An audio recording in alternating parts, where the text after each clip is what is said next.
አሁን ቀጥለን ደግሞ የምናየው እንግዲህ ቤዚክ ቮልቴጅ ያልነው 3.3 እና 5 ቮልት ነው። 3.3 እና 5 ቮልት ነው ኮይል ታገኛላችሁ። የትም ቦታ ሊሆን ይችላል። አሁን ያ አሬንጅመንቱ የሌላ ላፕቶፕ ሲሆን በተለያየ መንገድ ሊሆን ይችላል። ሰላም የተከበራችሁ የዩቲዩብ ቻናል ቤተሰቦች በአዲስ ቪዲዮ ተመልሻለሁ ማለት ነው። የጀመርነውን የላፕቶፕ ጥገና ዛሬ እንቀጥላለን። የምትመለከቱት ይሄ ቦርድ እንግዲህ አንድ ቦርድ አለን፣ የኤችፒ ቦርድ ማለት ነው። ቮልቴጅ ትሬስ ጀምረን ነበረ ከዚህ በፊት ስኬማቲክስ ድሮይንጎችን አሳይቻችኋለሁ፣ ኮምፖነንቶችን አሳይቻችኋለሁ። እንዲሁም ደግሞ አንዳንድ ነገሮችን እንደዚሁ ቴስት ማድረግ ምናምን ከዚህ በፊት ቪዲዮዎችን ሰርቻለሁ፣ ቼክ አድርጉት እየገባችሁ። ዛሬ ከሱ የቀጠለ ቮልቴጅ ትሬስ ብዙዎቻችሁ የጠየቃችሁኝ ያለውን እንግዲህ ይዤላችሁ መጥቻለሁ ማለት ነው። የምትመለከቱት ይሄ ላፕቶፕ አብረን ቼክ እናደርገዋለን። አብራችሁን ቆዩ። ላፕቶፕ ጥገናን መማር የምትፈልጉ ከሆነ በእርግጠኝነት ትክክለኛው ቦታ ላይ ነው ያላችሁት። ይህን ቻናል ሰብስክራይብ በማድረግ ቤተሰብ እየሆናችሁ ትምህርቱን እንድትከታተሉ እጠይቃለሁ ማለት ነው። ቪዲዮ ላይክ እያደረጋችሁ ጀምሩ። ወደ ትምህርቱ እንሄዳለን። በቀጥታ ይመቻችሁ። እሺ፣ አሁን በቀጥታ ወደ ማዘርቦርዱ ሂደን ቮልቴጅ ትሬስ ማድረግ እንጀምራለን ማለት ነው። እዚህ ጋር ምን ያክል ማወቅ ያለብን ቮልቴጆች ወይም ደግሞ እዚህ ጋር ላፕቶፕ ጋር የምናገኛቸውን ቤዚክ ቮልቴጅ አይዴንቲፋይ ካደረግን በኋላ ከዛ በኋላ ደግሞ እንዴት ነው ትሬስ የምናደርገው? ቤዚካሊ ኮምፒውተሩ ወይም ደግሞ ይሄ ማዘርቦርድን ለመስራት የሚያስፈልጉት ቮልቴጆች የትኞቹ ናቸው? እንደገና ደግሞ ቴስት ፖይንቶቻችን ወይም ደግሞ ሰርኪዩቶቻችን እነማን ናቸው የሚለውን ነገር እያንዳንዱን አሳያቸዋለሁ ማለት ነው። ስለዚህ አብራችሁን ቆዩ። እንደምትመለከቱት ይሄ ኤችፒ ላፕቶፕ ፕሮቡክ ነው። ፕሮቡክ 650 ጂ1 የሚባል ሞዴል ማለት ነው።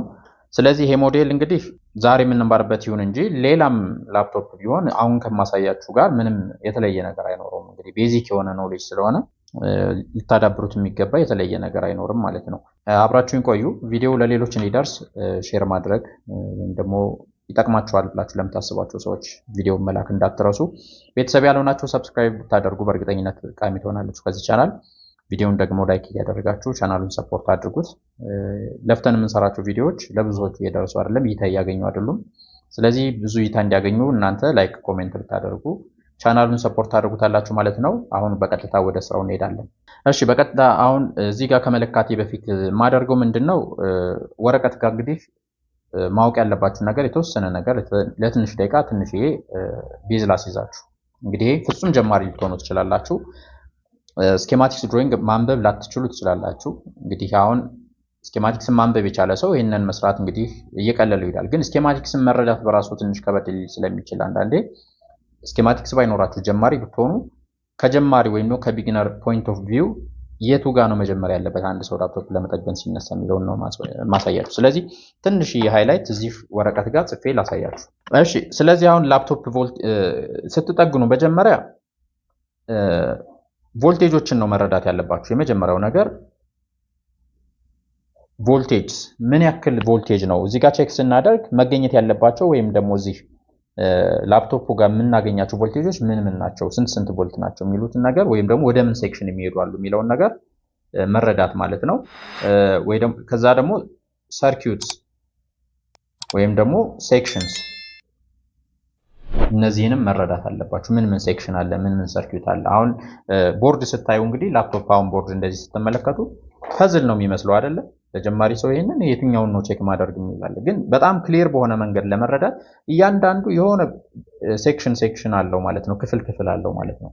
ብትንትን ያለ አይደለም እንደምናየው። ስለዚህ እሱን መረዳት የሚያስፈልጋል። ሰርኪዩቱን ወይም ደግሞ ሴክሽን ታይፖችን መረዳት ያስፈልጋል። ይሄንን እንግዲህ ሰፋ ባለ ቪዲዮ ሰርቻለሁ ከዚህ በፊት ተመልሳችሁ ማየት ትችላላችሁ። ስለ ስኬማቲክስ በደንብ አድርጌ ቪዲዮ ሰርቻለሁ። ኮምፖነንት እንዴት ቼክ ይደረጋል እሱን በደንብ ቪዲዮ ሰርቻለሁ። ወደኋላ እየተመለሳችሁ እናንተ ቪዲዮዎችን መመልከት አትርሱ። ስለዚህ አሁን ላፕቶፕ ጋር የመጀመሪያው እንግዲህ ቮልቴጅ ስንል እንደ ላፕቶፕ አይነት ሊለያይ ይችላል። እንግዲህ የመጀመሪያው ቮልቴጅ ዲሲኢን ነው።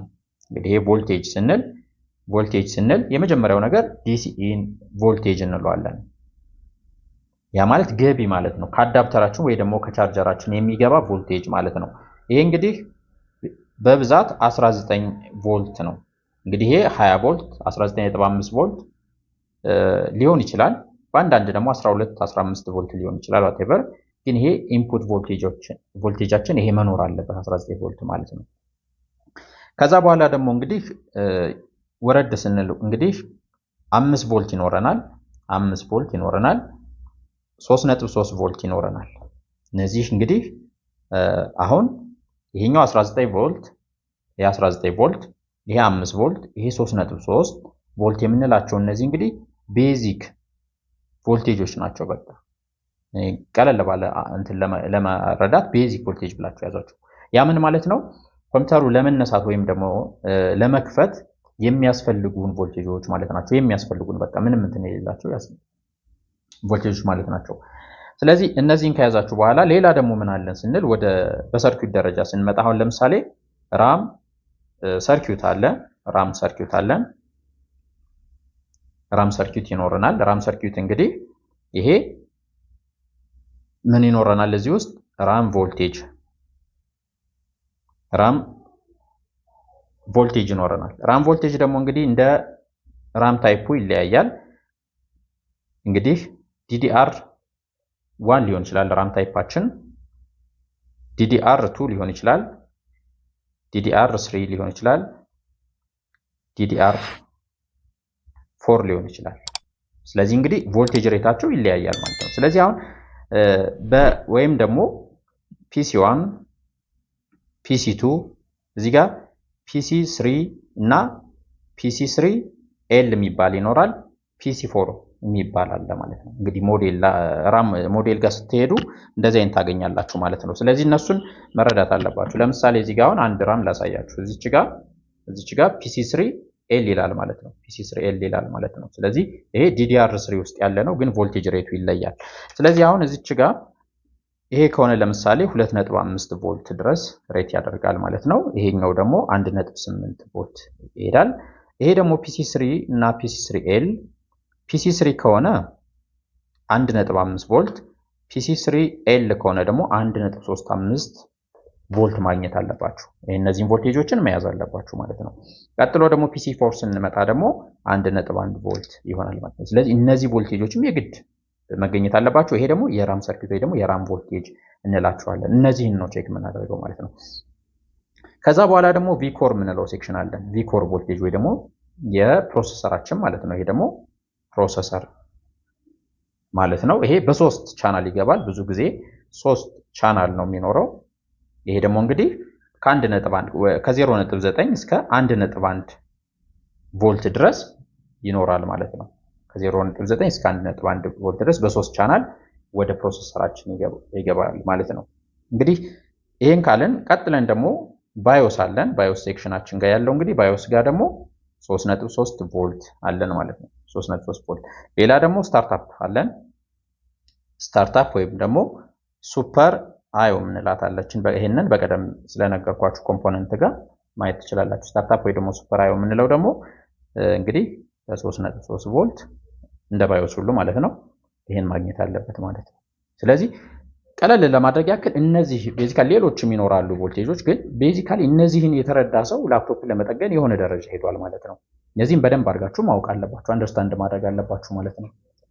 ስለዚህ ይሄንን እንደ መጀመሪያ ያዙትና አሁን እንዴት ነው የማደርገው?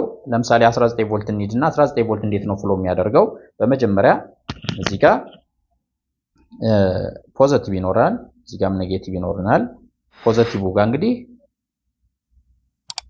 ሜን 19 ቮልት አለ ማለት ነው። ይሄ ይገባል። እንግዲህ ፊውዝ ካለ በፊውዝ ያልፋል፣ ኢንዳክተር ካለን በኢንዳክተር ሊያልፍ ይችላል። እዚህ ጋር ፕሮቴክሽን ይኖረናል ማለት ነው። ከዛ በኋላ ሞስፌት፣ ይሄንን ነገር በደንብ ነግሬያቸዋለሁ በቀደም። ከዛ በኋላ አሁን እዚህ ጋር የመጀመሪያ ፈርስት ሞስፌት ትኖረናለች። እዚህ ጋር አሁን 3ቱ አንድ ላይ ሊሆን ይችላል፣ በዚህ ደግሞ 4ቱ አንድ ላይ ሊሆን ይችላል። ከዛ ደግሞ ሰከንዳሪ ሞስፌት ይኖረናል። አሁን እዚህ ጋር ደግሞ 4ቱ አንድ ላይ ሊሆን ይችላል፣ በዚህኛው ደግሞ 1 2 3ቱ አንድ ላይ ሊሆን ይችላል። እቺ አራተኛዋ ፒን ለብቻዋ ትሆን ትችላለች። ከዛ በኋላ ከረንት ሴንሲንግ ሬዚስተር ምንላት እናገኛለን። እቺ ሬዚስተር ናት ማለት ነው፣ ሎም ሬዚስተር ናት። ይሄኛው ደግሞ ኪው1 እንችላለን፣ ትራንዚስተር 1 ማለት ነው። ይሄ ደግሞ ኪው2 ነው እንችላለን። ከዛ ይሄኛው ወደ ምን ይሄዳል? ወደ ፓወር ማኔጅመንት ቺፕ ወይ ደግሞ ቻርጅ አይሲ ወደ ምንለው ይሄዳል ማለት ነው። ይሄ እንግዲህ ፓወር ማኔጅመንት ቺፕ ወይም ደግሞ ቻርጅ አይሲ ምንለው ይኖረናል። እነዚህ ወደዚህ ይገባሉ ማለት ነው። ይሄ ጌት ቮልቴጅ ነው። ይሄ እንግዲህ ጌት ነው፣ ይሄም ጌት ነው። ስለዚህ በትክክል ይሄ ፍሎ እንዲያደርግ ከዚህኛው ሲግናል ማግኘት አለበት ማለት ነው። ይሄ ደግሞ ኤሲኢን ከዚህኛው ያገኛል ቀድሞ ማለት ነው። ልክ ዲቴል ስኬማቲክሱ ማየት ትችላለች፣ ግን ቤዚክ እንትኑ ይሄ ነው። ስለዚህ አሁን እዚህ ድረስ 19 ቮልት መገኘት አለበት ማለት ነው። ስለዚህ ይሄንን ማየት አለባችሁ። ከዛ በኋላ ደግሞ ቻርጂንግ ሴክሽን በራሱ እንረዳለን ማለት ነው። ስለዚህ እስኪ ይሄንን ነገር አሁን እንለካ። ልምጣና ምንም የሚካበድ ነገር የለውም፣ ቀለል አድርገን ቼክ እናድርገው። እሺ፣ ስለዚህ አሁን እንደምትመለከቱት ቻርጀር ይኸው እንደዚህ ሰክተናል። እንደዚህ ከሰካ ነው ካገናኘን በኋላ እዚህ ጋር እንግዲህ የምትመለከቱት ፒን ጋር ቀይና ጥቁር ከዛ ደግሞ ይሄ ዋይት ነገር አለ።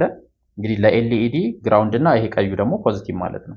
እንግዲህ በኤችፒ ላፕቶፖች እንደዚህ ታገኛላችሁ። ቶሽባ ጋር ሲሆን አሁን ቶሽባ ድሮ ምናምን ቀይና ጥቁር ብቻ ነው የምታገኙ፣ ፖዚቲቭ እና ኔጌቲቭ ማለት ነው፣ ወይ ደግሞ ግራውንድ። በዚህኛው ኬዝ ግን ይችኛው አንድ ሌላ ተጨማሪ ሁለት ፒኖች ባለ 7 ሆኖ ስታገኙት ወይ ደግሞ እንደዚህ ከዛ በላይ ብታገኙ የኤልኢዲ እና ሴንሲንግ ነው። ስለዚህ እሱን ምንም ችግር የለም እንትን አይደለም። ስለዚህ ቀዩ ጋር ነው ፖዚቲቭ ቮልቴጅ የምታገኙት። አሁን በመጀመሪያ ማድረግ ያለባችሁ ነገር ምንድነው? ልክ እዚህ ጋር እንደገባ ቮልቴጅ ገብቷል ወይ እዚህ ጋር በትክክል አለ ወይ ነው። ምክንያቱም አሁን ሾርት ካለ መጀመሪያ ቻርጀሩን ቼክ አድርጉት። አሁን ለምሳሌ ቻርጀሩን ቼክ የምታደርጉት እንደዚህ ግራውንድ ትይዛላችሁ ከውጭ፣ መሀል ፒን ጋር ደግሞ ታስገቡና ልክ መልቲሜትራችሁ ጋር ልክ እንደዚህ ታደርጉ ይሄው 19 ቮልት ይላል። እንደዚህ ይመጣል ማለት ነው። ይሄን ቼክ ካደረጋችሁ በኋላ እንሰካውና አሁን ሲሰካ ሊጠፋ ይችላል። እዚህ ጋር ምንድነው ቦርዱ ጋር ለምሳሌ የትም ቦታ ይሁን ሾርት ካለ 19 ቮልት መስመር ጋር የትም ቦታ ሊሆን ይችላል፣ የሆነ ሾርት ካለ እዚህ ጋር ሊዘጋባችሁ ይችላል ማለት ነው 19 ቮልት። ስለዚህ ሾርት እንዳለና እንደሌለ አንዱ የምትለዩበት መንገድ መጀመሪያ ቅርብ ሾርት ካለ ከሞስፌት በፊት ምናምን ካለ የምትለዩበት መንገድ ይሄን ግራውንዱን አሁን የትም ቦታ መያዝ ትችላላችሁ። እነዚህ የምታያቸው ይሄ ጎልድ ከለር ያላቸው እነዚህ የብሎን ማሰሪያ ቦታዎች ግራውንድ ቦታዎች ናቸው። ስለዚህ ግራውንድ የትም ቦታ መያዝ ይችላሉ። ልክ አንድ ቦታ እንደዚህ ፊክስ አድርጋችሁ ማስቀመጥ ነው። ይሄ ግራውንድ ይዣለሁ ማለት ነው። ለምሳሌ እዚህ ጋር አድርገው ይሄ ግራውንድ ነው። ይሄን ከያዝኩ በኋላ በቀዩ መጣና እዚሁ እንደሰካሁት ቼክ አደርጋለሁ። ስለዚህ አሁን ይሄው 19 ቮልት አሁን ቀዩ ጋር ነው እንትን እያልኩ ያለው 19 ቮልት አለ። አሁን ሾርት ሲኖር የሆነ ቦታ ጋር እዚህ ጋር ሊዘጋባችሁ ይችላል ማለት ነው። ወይ ደግሞ በዴል ምናምን ቻርጀር አዳፕተሩ ጋር ላይት ያለው ከሆነ ይጠፋባችኋል ማለት ነው። ስለዚህ አሁን ከሞስፌት በፊት ምንም ሾርት የለም ማለት ነው። ስለዚህ እዚች ጋር 19 ቮልት። ቀጥለን አሁን ቅድም ያልኳችሁ ፕሮቴክሽን እዚች ጋር የምትመለከቷት ይሄኛው አለ ነው። እዚህ ጋር የምትመለከቱት ኤል ይላል ኢንዳክተር ማለት ነው። አሁን ኮይል ነው ያለ። ስለዚህ ኮይል በፊት ቼክ እናደርጋለን። ከኮይል በፊት ይሄው 19 ቮልት አለን። ከኮይል በኋላ ላይክ እንደዚህ 19 ቮልት አለ ማለት ነው። አሁን ይሄ ብሬክ ካደረገ ይሄኛው ለምሳሌ ብሬክ ያደረገ ኮይል ከሆነ በፊት ይኖረናል፣ በኋላ አይኖርም። ስለዚህ ይሄኛው ቼክ ማድረግ አለባችሁ። ስለዚህ ላይክ እንደዚህ ይሄው 19 ቮልት አለን ማለት ነው። በመቀጠል አሁን እዚህ ጋር የምታገኙት ይሄ እንግዲህ ኢንፑት ሴክሽን ስለሆነ አሁን በቀላሉ ሪኮመንድ ማድረጋችሁ ከረንት ሴንሲንግ ሬዚስተርን ማግኘት ትችላላችሁ። እዚህ ጋር አሁን ዜሮ ያለባት ወይ ደግሞ እንደዚች አይነት ሬዚስተር ታገኛላችሁ ማለት ነው። እንደዚህ አይነት አነስ ያለ ኦም ነው ያላችሁ። እነዚህ ኦልሞስት በጣም ትንሽ ኦም ናቸው። እንደዚህ አይነት ታገኛላችሁ። ስለዚህ አሁን ይችን ስትለኩ 19 ቮልት ታገኛላችሁ። ይሄው ከፊትም እዚህ ጋርም ለምሳሌ ይሄው ከፊትም 19 አለ ከኋላም 19 አለ ማለት ነው። ስለዚህ ይሄ በትክክል ይሰራል። አሁን ይሄኛው ከረንት ሴንሲንግ ማለት ፕሮቴክሽናችንን አልፎ ምናምን መጥቶልናል፣ እዚህ ጋር ገብቶልናል። በቃ እዚህ ጋር አንዴ ቼክ ካደረጋችሁ በቂ ነው። አሁን ምክንያቱም ምንድነው 19 ቮልት የሆነ ቦታ ጋር ችግር ገጠመው ማለት ይጠፋል የሆነ ቦታ። ስለዚህ የትም ሁሉም ቦታ 19 ቮልቱን እየተከተላችሁ ቼክ ማድረግ የግድ የለባችሁም። ምክንያቱም ሾርት ካለ ሰምዌር በቃ እዚህ ጋር ስለሚጠፋ ታውቁታላችሁ አለመኖሩም ማለት ነው። እና ቀላሉ መንገድ ነው እየነገርኳችሁ ያለ። ስለዚህ ከረንት ሴንሲንግ ሬዚስተር እንደዚህ ቼክ አድርጉ። እሺ 19 ቮልታችን አሁን አለ። 19 ቮልት ተጨማሪ ሌላ ቦታ እጄ ቼክ ማድረግ ከፈለኩኝ ምንድነው የምታደርጉት? በቀላሉ ወደ እንደዚህ አይነት ኮይሎች ትመጣላችሁ። አሁን ይሄ ኮይል ናቸው፣ ኢንዳክተር ናቸው። እዚህ ጋር የምትመለከቷቸው እንግዲህ ይሄ ኮይል ማለት ያው ፓወር ሰፕላይ አለ ማለት ነው። አንድ ኮይል አለ ማለት ቅርቡ እዛው ጋር ሁለት ሞስፌት ታገኛላችሁ። ለምሳሌ አሁን አንድ ኮይል አለ፣ ሁለት ሞስፌት ታገኛላችሁ። እዚህ ጋር አንድ ኮይል አለ፣ እዚህ ጋር ሁለት ሞስፌት አለ፣ እዚህ ጋር አንድ ኮይል ይኖራል፣ በዚህ ጋር ከዚህ በኩል ደግሞ ሁለት ሞስፌት አለ የምትመለከቱት። ይሄ ሞስፌት ማለት እንግዲህ ፓወር ሰፕላይ ነው። ይሄ ሞስፌት ከዛ በኋላ ይሄ ኮይል ማለት አንድ ፓወር ሰፕላይ ነው ለአንድ ሴክሽን፣ ወይ ለራም ሊሆን ይችላል፣ ወይ ለ3.3 ወይ ለ5 ቮልት ሊሆን ይችላል፣ አናውቅም። እሱን ቼክ እናደርጋለን በኋላ። ግን ፓወር ሰፕላይ ነው ማለት ነው። ስለዚህ ይሄ ፓወር ሰፕላይ ምንድነው የሚያደርገው? ሜን 19 ቮልትን ተቀብሎ ነው ወደ 3.3 ወደ 5 ወደ 1.8 ወደ 1.2 whatever ስዊች የሚያደርገው ማለት ነው። ስለዚህ ኢንፑት ሴክሽን አለው ይሄኛው በራሱ 19 ቮልት የአውትፑት ነው። እነዚህ ሞስፌቶች ደግሞ ኢንፑት ስለሚቀበሉ እነዚህ ሴራሚክ ካፓሲተሮች እዚህ ጋር የምትመለከቷቸው ከሞስፌቱ እዛው ጎን ጋር የምታገኙት ሴራሚክ ካፓሲተሮች እዚህ ጋር ነው ሴራሚክ ካፓሲተሮች እነዚህ 19 ቮልት ተቀባይ ናቸው ማለት ነው። ስለዚህ እዚህ ጋር ብለካውን በእርግጠኝነት 19 ቮልት ማግኘት አለብኝ ማለት ነው። ኖርማል ነው። አሁን እዚህ ጋር የምትመለከቱት ይሄው ስለካ 19 ቮልት አገኘ። ኢንፑት ጋር እንዴት ነው የምታገኙት? እዚህ ጋር ሞስፌት አለ። ከሞስፌቱ እዛው ጎን ጋር ያለች ይሄው 19 ቮልት። ከዛ ደግሞ ቀጥዬ እዚህ ጋርም ቼክ ላድርገው። ለምሳሌ እዚህ ጋርም ቼክ ላድርግ። ይሄው 19 ቮልት፣ እዚች ጋርም 19 ቮልት። ስለዚህ ኢንፑት ነው ማለት ነው። እዚህ ጋርም ብትገቡ ይሄው ታገኛላችሁ። ቀለል ለማድረግ ትችላላችሁ ስራችሁን እናንተ። አሁን በቀጥታ ሞስፌቱን ፈለኩኝ፣ ኮይሉን ፈለኩ፣ ከኮይሉ ጋር አብሮ ያለውን ሞስፌት ፈለኩ፣ ከሞስፌቱ ጎን ያለውን ካፓሲተር አየሁ ማለት ነው። በዛ መንገድ ማድረግ ትችላላችሁ። ስለዚህ የትም ቦታ 19 ቮልቱን እንደዚህ ቼክ ማድረግ ትችላላችሁ። ኤግዚስት ያደርጋል። አሁን እሱን እናልፈዋለን ማለት ነው። ይሄንን ትክክል ነው ብለን እንሄዳለን። አሁን ቀጥለን ደግሞ የምናየው እንግዲህ ቤዚክ ቮልቴጅ ያልነው 3.3 እና 5 ቮልት ነው። 3.3 እና 5 ቮልት ነው። አሁን ይሄ 3.3 እና 5 ቮልት ደግሞ የትኛው ኮይል ነው ለ3.3 የትኛው ነው ለ5 ቮልት የሚለውን ነገር አይዴንቲፋይ ለማድረግ እንግዲህ ምንም የተወሳሰበ ነገር የለውም። እዚህ ጋር ትመጣላችሁ። ያው እንዳልኳችሁ እዚህ ጋር ኮይሎች አሉ። ኮይል ታገኛላችሁ። የትም ቦታ ሊሆን ይችላል። አሁን ያ አሬንጅመንቱ የሌላ ላፕቶፕ ሲሆን በተለያየ መንገድ ሊሆን ይችላል። ስለዚህ ቀላሉ መንገድ ላሳያችሁ። የመጀመሪያው ነገር እንደዚህ አሁን የሚሰራ ቮልቴጅ አውትፑት ያለው ከሆነ ቼክ ብታደርጉት ታውቁታላችሁ። ለምሳሌ አሁን እዚህች ጋር ይሄን ብለካ ለምሳሌ 3.3 ከሆነ ቮልቱን አገኛለሁ፣ 5 ከሆነ ይሄንም አገኛለሁ። ግን አሁን ባይሰራና ለምሳሌ 3.3ም 5ም ተበላሽቶ ላፕቶፑ ቮልቴጁን የማያወጣ ቢሆን በምን አይደንቲፋይ እናደርጋለን ነው ያው እዚህ ጋር ትልቁን ሚስጥር መነግራችሁ። ምክንያቱም እዚህች ጋር 5 ቮልት ካላወጣ የ5 ቮልት ፓወር ሰፕላይ ነው ለማለት በምን ላውቀው እችላለሁ? ስለዚህ እሱን የምታውቁበትን ቀላል መንገድ አሳያችኋለሁ። ስለዚህ ይሄንን ነገር አሁን ጠበብ ለማድረግ ስራችሁን ቀለል ለማድረግ ከፋፍሉት። እዚህ ጋር ምን ሴክሽኖች አለ የሚለው ለምሳሌ ራም ሴክሽን አለኝ። ራም ካለኝ አንድ ፓወር ሰፕላይ አሁን ከነዚህ ውስጥ ወይ ደግሞ እዚህ አካባቢ ካለው እዚህ ውስጥ ካለው የሆነ ፓወር ሰፕላይ ለራሙ ነው ማለት ነው አንድ። ሌላ ምን አለኝ እዚህ ጋር ፕሮሰሰር ካለ ፕሮሰሰር በ3 ቻናል ኦር ደግሞ በ2 ቻናል ነው የሚገባ ብያችኋለሁ። እዚህ ጋር ያለውና ከቅርብ ሌላም ካለ እነዚህም ደግሞ የምን ሊሆን ይችላል የፕሮሰሰራችን ሊሆን ይችላል። እዛው በቅርብ ነው በነገራችን ላይ የሚቀመጥ። ሌላ እዚህ ጋር አለ። አሁን እዚህ ጋር 3 ናቸው አይደለ? ስለዚህ አናቅም። አሁን አንዱ ለራም ሊሆን ይችላል፣ አንዱ ለ5 ሊሆን ይችላል፣ አንዱ ለ3.3 ሊሆን ይችላል። ስለዚህ ማጥበብ ነው ያለባችሁ እናንተ ማለት ነው። ምንድነው የምታደርጉት? በመጀመሪያ የራም የትኛው እንደሆነ መለየት። የራም የትኛው እንደሆነ በቀላሉ ለምትለዩበት መንገድ ቼክ ላድርግላችሁ፣ በቀላሉ ላሳያችሁ። በጣም ይሄ አሪፍ እና ስራ የሚያቀል መንገድ ስለሆነ በደንብ ተከታተሉኝ። ስለዚህ ምንድነው የምታደርጉት? ይሄን የምትሰሩት ኮልድ ቴስት ነው። ያው ሶኬታችሁን መንቀል አለባችሁ ቻርጀራችሁ ማለት ነው። ኮንቲኒቲ ስለሆነ የምንጠቀመው ቀላል መንገድ ነው። ስለዚህ ምን ታደርጋላችሁ? በቀጥታ መልቲሜትራችሁን ወደ ኮንቲኒቲ ታረጉትና ልክ እዚች ጋር ይሄው መስራቱን ቼክ አደረኩኝ። ቀጥታ ምንድነው የማደርገው? አሁን ቴስት ላድርግ አንድ ባንድ። አሁን ለምሳሌ ይሄኛው ኮይል አለ። ከዚህ ኮይል አንዱን ፒኑን ሊያዝና አሁን የራም ከሆነ ራሙ ፒኑ አሁን የራም ፒን ነው ስሎት ነው። ስለዚህ የሆነ ፒን ጋር 00 መስጠት አለበት ማለት ነው የራም ከሆነ። ካልሆነ ግን አይሰጠኝም። ለምሳሌ አሁን እዚህ ጋር ልሂድ። ይሄው ቼክ ሳደርግ እስካሁን ምንም ድምጽ እየሰጠኝ አይደለም። ይሄው ምንም ነገር የለም ማለት ነው። ድምጽ የለም። እዚህ ጋርም ባየው ይሄው ምንም ነገር የለም። ቁጥር ነው እየጻፈ ያለ እዛ ጋር ይሄው።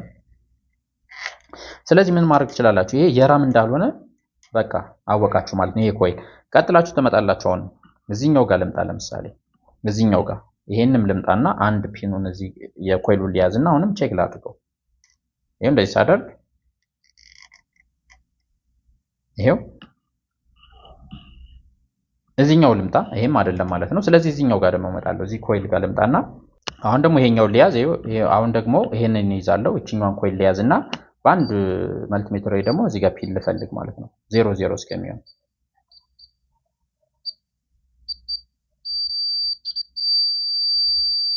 ይሄው እንደምትመለከቱት 0403 እያነበበ ነው ማለት ነው። ይሄ ማለት ዳይሬክት ሾርት ወይ ደግሞ የተገናኘ ዳይሬክት መስመር ነው ማለት ነው። ይሄው ስለዚህ በእርግጠኝነት አሁን ምን ማወቅ እችላለሁ? ይሄ ነገር የራም ፓወር ሰፕላይ ኮይል ነው ማለት ነው። እቺ ኮይል። ስለዚህ ይሄ ኮይል እና ይሄ ሞስፌት ይሄኛው አውትፑት ካፓሲተር ከጎኑ ያለ ኤሌክትሮላይት ካፓሲተር ነው። ይሄኛው ይሄ ካፓሲተር ይሄ ኮይል ሁለቱ ሞስፌቶች ለየትኛው መሆኑን አውቃለሁ ማለት ነው። ለዚህ መሆኑን አውቃለሁ። አሁን አጠበቅኩት። የቱ ቀሩኝ አብሮት ካሉ ሁለቱ ማለት ነው። እዚህ ጋር ያሉትን ቼክ ማድረግ ይችላል። አሁን ቼክ ባደርግ ይሄኛው የራም አይሰጠኝም በእርግጠኝነት። ይሄው ያው ይጮሃል፣ ግን ሲጮህ አሁን ይሄው ሪዲንጉን ተመልከቱት 27 ሎም ነው ቱ ግራውንድ ነው። አሁን ይሄን ፒን ይዤ ሌላ ግራውንድ ጋር ቼክ ባደርገው እነዚህ አያችሁት ግራውንድ ስለሆነ ማለት ነው። ከዚህኛው ግን ሎም ነው። አሁን ይሄ 00 ስላልሰጠን ወይም ደግሞ ዳይሬክት መስመር አለመሆኑን ማወቅ እንችላለን። ሬዚስታንሱ 28 ድረስ እያነበበብን ስለሆነ ይሄ የፕሮሰሰር ባህሪ ነው። ፕሮሰሰሩን አሁን አውጥተን ወይ ደግሞ ነቅለን ቼክ ብናደርገው እንደዚህ አይመጣም። ስለዚህ ይሄኛውንም አይደለም ይሄኛው ለራም ነው ማለት ነው። አሁን ምን አደርጋለሁ? በእርግጠኝነት ይሄኛውን ኢግኖር ካረኩ ይሄም ካልሆነ ምንድነው የማደርገው? እነዚህ ሁለቱን በብዛት እንግዲህ 3.3 እና 5 ቮልት ጎን ለጎን ነው የምታገኟቸው እንደዚህ። ስለዚህ እቺን ነገር ደግሞ አሁን አምስቱ የትኛውን 3.3 በነገራችን ላይ ይሄን ዳይሬክት አሁን ቮልቴጅ ሰክቼ ዝም ብዬ 5 ቮልት ማለት እችላለሁ። ግን ይሄን እየነገርኳችሁ ያለ ባይሰራ ላፕቶፕ እና 5 ቮልት ባታገኙ እዚጋም 3.3 መለካት ባትችሉ ኮልድ ቴስት የትኛው ሴክሽን የትኛው 5 ቮልት የትኛው 3.3 እንደሆነ መለየት እንድትችሉ ነው እንደዚህ እያረዘምኩት ያለ። ስለዚህ አሁን ይሄ 5 ቮልት ለመሆኑ ይሄኛው ለምሳሌ 5 ቮልት እንደሆነና እንዳልሆነ ቼክ ለማድረግ ምንድነው የምታደርጉት? በቀጥታ ወደ ዩኤስቢያችሁ ነው የምትሄዱት። ቀላል መንገድ ልንገራችሁ እዚህ ጋር በጣም ትልቅ የሆነ ሴክሬት ነው። በነገራችን ላይ ቴክኒሻኖች በጣም የሚጠቅማችሁ ነው። ምንም መልፋት አይጠበቅባችሁም። አሁን እዚህ ጋር ዩኤስቢ ጋር ትመጣላችሁ። ስለዚህ አሁን ላይ በቀጥታ ወደ ዩኤስቢ ትመጡና ይችን አይሲ ታገኛላችሁ። 5 ቮልት ኮይላችን የትኛው እንደሆነ ለመለየት 3.3 እና 5 ቮልት ኮልድ ቴስት ምንም ቮልቴጅ ኢንጀክት ሳታረጉ ሳትለቁ ማለት ነው። ምክንያቱም ባይሰራ ላፕቶፑ ማወቅ አትችሉም ማለት ነው። ሪዲንግ ከሌለው በትክክል የትኛው እንደሆነ ሴክሽኑን ለመለየት። ስለዚህ በቀጥታ ዩኤስቢ ጋችሁ ኑና እንደዚህ አይነት አይሲ ታገኛላችሁ። ሬጉሌተር አይሲ ተመልክቷል። ከዛ የትመጣላችሁ እዚህ ጋር አሁን ይሄኛው ለራም መሆኑን ቼክ አረግን አይደል? አረጋገጠን። ሁለቱ ነው የሚቀሩ። በእርግጠኝነት ሁለቱ እንግዲህ አንዱ የ3.3 አንዱ የ5 ቮልት ነው የሚሆነው ከሁለቱ። ስለዚህ አሁን እኛ አንዱ ጋር እንያዝም ብለን አንዱ ጋር እንያዝና ለምሳሌ እዚህኛው ኮይል የመጀመሪያው ጋር ኮይል ለያዘ ይኸው አንድ ፒኑን እንደዚህ ለያዘው። ከዛ እዚህ ጋር ነው ቼክ የምታደርጉ። ኮንቲኒቲ ማድረግ አለባችሁ። ይሄንን ያው ሶኬት ምናምን እንትን ቻርጀራችሁን ንቀሉት። ከዛ በኋላ ልክ እንደዚህ ኮንቲኒቲ ያደርጋለሁ። ቼክ ታደርጋላችሁ ልክ እንደዚህ። ይሄው ቼክ ሳደርገው ምንም ኮንቲኒቲ እየሰጠኝ አይደለም። በሁለቱም ቼክ ማድረግ ትችላላችሁ። ይሄው የለም ምንም ዳይሬክት ኮንቲኒቲ የለውም። ይሄ ከሌለ ይሄኛው የ5 ቮልት አይደለም ማለት ነው። የ5 ቮልት ከሆነ ምንድነው የሚሆነው? ቀጥታ ከዚህኛው ወደ እዚህኛው አይሲ ይመጣል፣ ሬጉሌተር ይመጣል ማለት ነው። ልክ እንዴት ነው የሚሆነው? የ5 ቮልታችን አሁን ይሄኛው ከሆነ ፓወር ሰፕላዩ ልክ በዚህ መንገድ ከሆነ ኮንፊገር የሚደረገው ያውን ካፓሲተር ይኖራል 19 ቮልት ነው። ከዛ ይሄ ግራውንድ ይኖራል። ከመሃል ላይ እንግዲህ ኢንዳክተር ይኖረናል፣ ካፓሲተር ይኖረናል ማለት ነው። አሁን ይሄ 5 ቮልት ከሆነ ይሄ ፓወር ሰፕላይ 5 ቮልት ከሆነ ይሄ Q1 ይሄ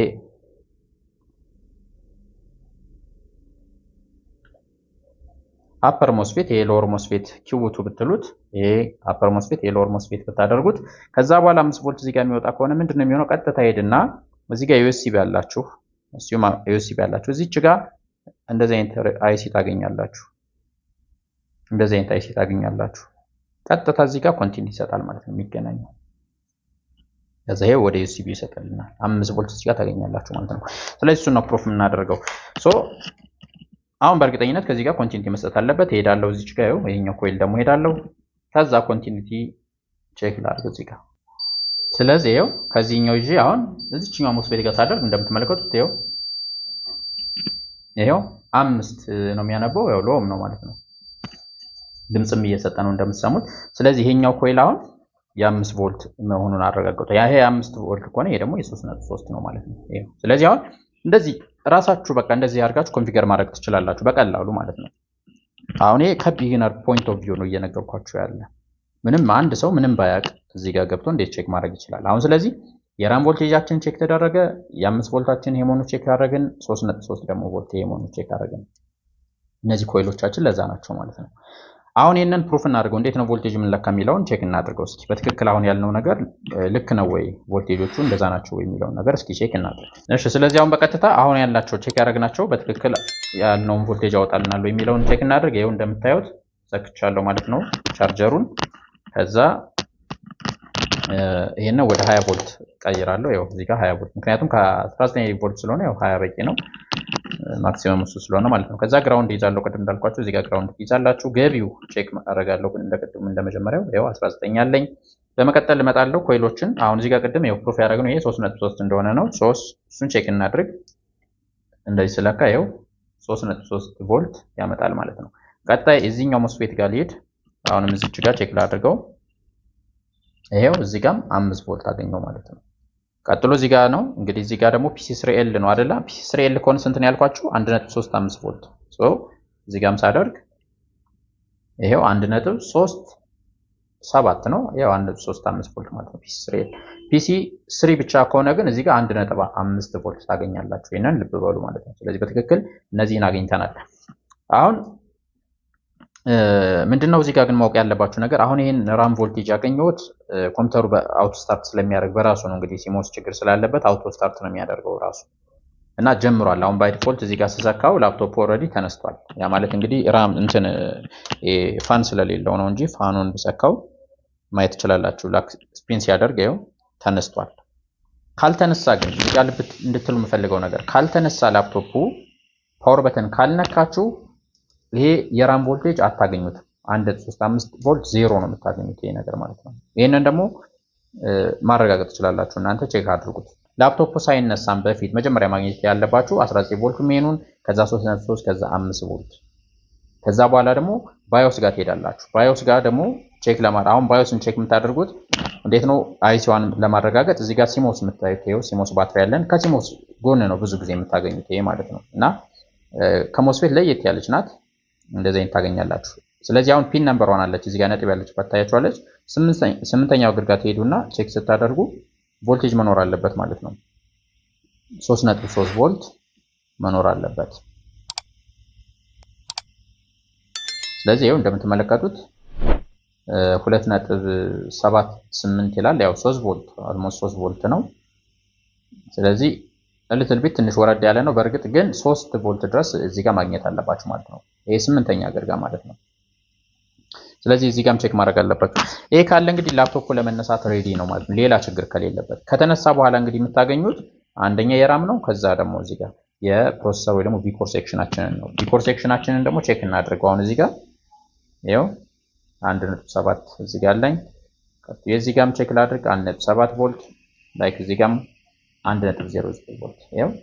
እነዚህ አሁን ይሄኛው ይሄና ይሄ ሶስቱ ማለት እንደ ሶስቱ ቻናል ላይ ወዴት ነው የሚገባ ማለት ነው? ወደ ፕሮሰሰራችን ወደዚህ የሚገባ ነው ማለት ነው። ስለዚህ ምንም የተወሳሰበ ነገር የለም። አሁን ቮልቴጃችን በትክክል እንትን ብለዋል። ይሄው ስታርት እያደረገ ነው ማለት ነው። ስፒን እያደረገ ነው ማለት ነው። ሰብሰብ ስናደርገው ይሄ ከነዚህ ውስጥ አንዱ ቢጎድል አንዱ ቮልቴጅ ፌል ቢያደርግ እንግዲህ አሁን 5 ቮልት ከሌለ መነሳት አይችልም። 3.3 ከሌለ መነሳት አይችልም። 19 ከሌለ ደግሞ ሁለቱ ቮልቴጆችም ስለማይኖሩ መነሳት አይችልም። እነዚህን ቼክ ማድረግ ነው መጀመሪያ ስራችሁ መሆን ያለበት ለማይነሳ ከሆነ ማለት ነው። ተነስቶ ደግሞ ለሚረብሽ እንግዲህ ራም ቮልቴጅ ላይኖር ይችላል፣ ፕሮሰሰሩ ጋር ላይኖር ይችላል። እነዚህን ደግሞ ዲቴል ቼክ ታደርጋላችሁ ማለት ነው። ምንም ቀለል ያለ ነገር ስለሆነ እንግዲህ የተከበራችሁ ዩቲዩብ ቻናል የቤተሰቦች እንግዲህ በቻልኩት አቅም ለማስረዳት ሞክሬያለሁ። በጣም ቀለል ያለ ነገር ነው። እናንተ እንግዲህ ባጠገባችሁ ባለ ቦርድ ቼክ ብታደርጉት ብትለማመዱ በእርግጠኝነት ማስተር ማድረግ የምትችሉ በደንብ አድርጋችሁ ቀለል አድርጋችሁ መለመድ የምትችሉት ስራ ነው። ያን ያክል የተወሳሰበ አይደለም። የላፕቶፕ ቦርድ ጥገና ያው ፈተና የሚሆነው አክሰሰሪ ማግኘት ነው እንደሚታወቀው እንጂ ቀለል ያለ ነው። ስለዚህ እናንተ በየቤታችሁ ወይ ደግሞ በየስራ ቦታችሁ የነ ነገር እየለመዳችሁ ያላችሁ ከሆናችሁ ደግሞ ባላችሁበት ቦታ እንድትሞክሩትና አሁን በሰጧችሁ ጋይድ ላይ መሰረት ቴስት እንድታደርጉ ጋብዛችኋለሁ ማለት ነው። እንግዲህ ይሄንን ነገር ሞክራችሁ ጥያቄ ካለ ማንኛውንም ጥያቄ ወደ እኔ ብታመጡት ጥያቄውን ማብራራላችሁ ይሆናል። ለእያንዳንዱ ሴክሽን ዲቴል የሚሰራላችሁ ቪዲዮ ካለ እሱንም ደግሞ ብታሳውቁኝ እኔ እሰራላችኋለሁ ማለት ነው። ቻርጂንግ ሴክሽንን የተውኩት ያው በሰፋ ባለ ለብቻው እንድናየው ነው። ቀጣይ ቻርጂንግ ሴክሽንን በደንብ አድርጌ ያሳያችኋለሁ። ብዙ ጊዜ ፌለሪቲ የሚያመጣው እሱም ስለሆነ ቻርጂንግ ሴክሽንን በደንብ አድርገን እያብራራን ሌላ ጊዜ ማሳያችሁ ይሆናል። እዚህ ጋርም ደግሞ እንግዲህ ዲቴል እያንዳንዱን ነገር ወደፊት ቪዲዮ እሰራለሁ፣ ችግር የለውም። አመሰግናለሁ። ቪዲዮን ላይክ፣ ሰብስክራይብ ማድረግ እንዳይረሳ። መልካም ጊዜ